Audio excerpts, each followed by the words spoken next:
came to the Philippines with a camera, a backpack, and a broken heart. But what he found in a small fishing village completely changed his life. This is not a story about religion at S. A story about a man who thought he had everything figured out until life stripped him down and showed him what faith really means. There's a saying that goes, sometimes you have to lose yourself to find what really matters. And that's exactly what happened to Iraan, a 32-year-old traveler from London who thought the Philippines would just be another stop on his bucket list. But life had other plans for him. When Iraan landed in Cebu, he wasn't looking for God. He wasn't even looking for meaning. He just wanted to get away from the noise, the pressure, and the emptiness he felt inside. His social media showed beaches, sunsets, and smiles. But behind the lens, there was a man drowning in questions. After a few days of island hopping and parties, something inside him felt off. He was surrounded by beauty, but he felt completely alone. That night, while sitting on a quiet beach, he met an old fisherman named Mang. The old man looked weathered, his hands rough like the sea, but his smile was peaceful. Iraan asked him, "Don't you ever get tired of this life?" Mang chuckled and said, "How can I be tired when every sunrise is a gift?" That line hit Iraan harder than he expected. A gift. He hadn't seen life as a gift in a long time. That night, instead of heading back to the city, he decided to stay in the village. The next few weeks were unlike anything he'd ever experienced. There were no fancy hotels, no internet, no distractions, just people real, people living with gratitude for the simplest things. A bowl of rice, a calm sea, a healthy child. They laughed often, prayed before meals, and helped each other without being asked. One morning, he joined Mang and the other fishermen on their small wooden boats. The sea was calm, the air crisp, and the sun was just peeking from behind the clouds. But then, a sudden storm rolled in. The waves turned violent. The boat rocked like a toy. Panic filled his chest. He screamed, but the fishermen stayed calm. They shouted prayers instead of curses. They didn't fight the sea, surrendered to it. When they finally made it back to shore, soaked and trembling, Iraan watched as the fishermen knelt on the sand and whispered, "Thank you, Lord, for bringing us home."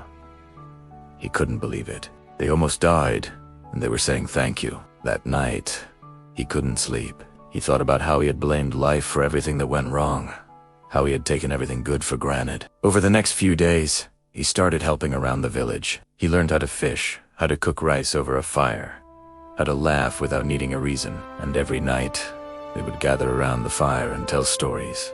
Not stories about money or success, but stories about miracles. Small miracles, like a child recovering from fever after a prayer, or the sea giving more fish than expected after a storm. One evening, a little girl approached him and handed him a small seashell necklace. She said, "This is to remind you that God is always listening." He smiled, thinking it was just a child's gesture, but something about it warmed his heart. That night, as he looked at the stars, he said a prayer not because he was told to, but because he wanted to. For the first time in years, it felt real. But just as everything seemed peaceful, tragedy struck. A typhoon hit the region without warning. Houses were torn apart, boats destroyed, people cried as waves swallowed everything they owned. Iraan watched in horror, helpless. But what shocked him most was the villagers' reaction. They didn't curse, they didn't despair. They held hands, prayed, and sang hymns as the storm raged on. Their faith wasn't shaken, it grew stronger. When the storm finally passed, the village was in ruins. Yet, instead of mourning, they began rebuilding immediately. Mang told him, "We lost everything, but not our faith, and that's all we need to start again." Those words stayed with him forever. Days later, while helping rebuild a neighbor's hut, Iraan asked Mang, "How can you still believe after all this?" Mang smiled and said, "Because faith isn't about having no storms. It's about trusting that the sun will rise again." That simple answer broke him. He realized he had spent years searching for meaning in the wrong places in success, money, recognition, when the truth was right here, in front of him. Weeks turned into months. The more he stayed, the more he changed. He began attending morning prayers with the villagers. He shared food, laughter, tears. He learned that faith wasn't about religion or rituals, it was about love, gratitude, and hope. He stopped posting filtered photos online. Instead, he started capturing raw moments: the wrinkled hands of Mang, the smiles of children playing in the rain, the sunrise after the storm.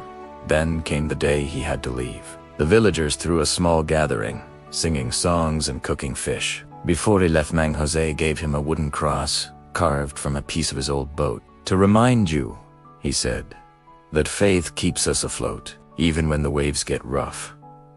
As the plane took off, Iraan looked down at the islands below.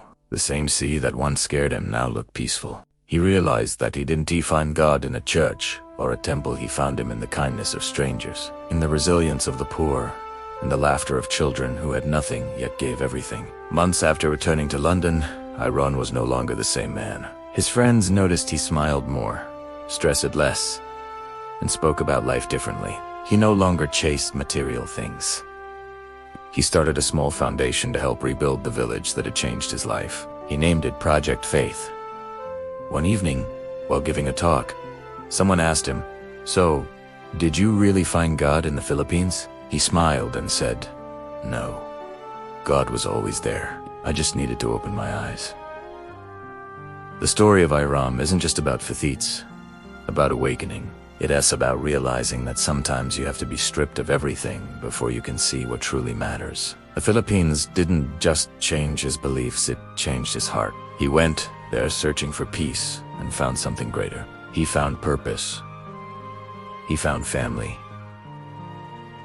He found himself. And maybe that's what finding God really means, not in miracles that shake mountains, but in small acts of love that move hearts. So, if you ever feel lost, broken, or empty, remember this story. Maybe you don't need to find God. Maybe He's already been beside you all along, waiting for you to notice. And as Iraan once said, "I went to the Philippines to escape life, but life found me first." Don't click away just yet. Next story on your screen will take you even deeper into the heart of the Philippines and the people whose faith can move mountains. Watch that. Next.